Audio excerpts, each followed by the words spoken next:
知道我们为什么总是生气和痛苦吗？这是因为我们有人性的洁癖，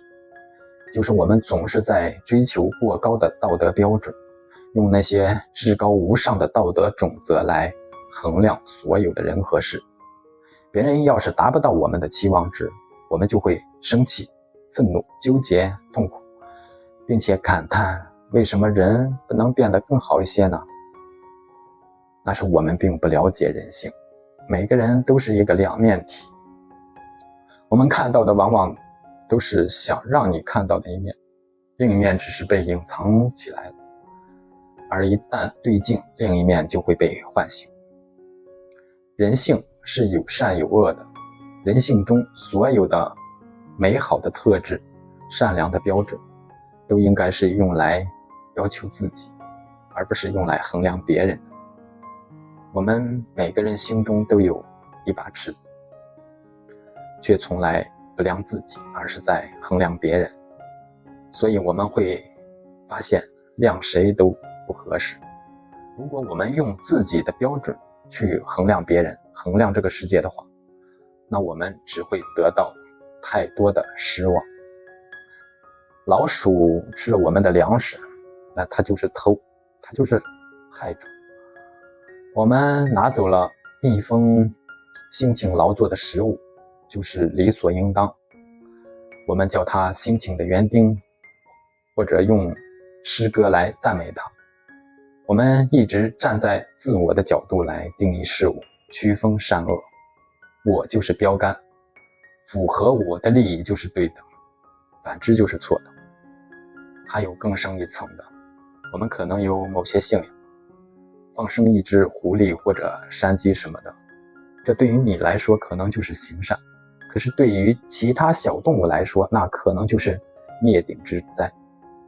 还可能破坏一片地区的食物链的自然平衡。这就充分说明了我们只看到了自己看到的事情，而看不见其他。凡事都有相对性，所以我们要理解人性，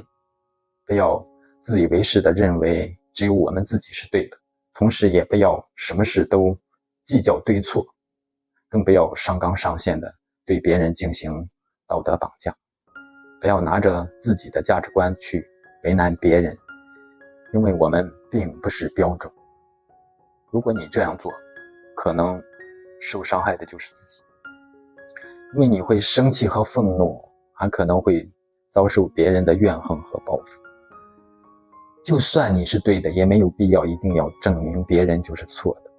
关键是大部分的时候都不一定就是我们对，我们只是自认为对而已，因为我们的视角还没有拉到那个高度，看不到全局，看不到事物的合理性。记住一句话，存在即合理。假如你的心胸能够放大一点，不仅可以装下自己，还能容得下千千万万的众生。懂得每个人都有自己不同的人生轨迹、家庭背景、生活阅历，以及还有着各自的苦衷和不得已，我们自然就不会用自己的标准去要求别人。这样你不但可以不生气，而且还能变得更加智慧，终将走向开悟觉醒。末尾用一首做天难的古诗来点缀一下。做天难做四月天，蝉要温和麦要寒，行路望晴浓望雨，采茶娘子望阴天。这首诗告诉我们，别说做人难，做天也难，难在众口难调。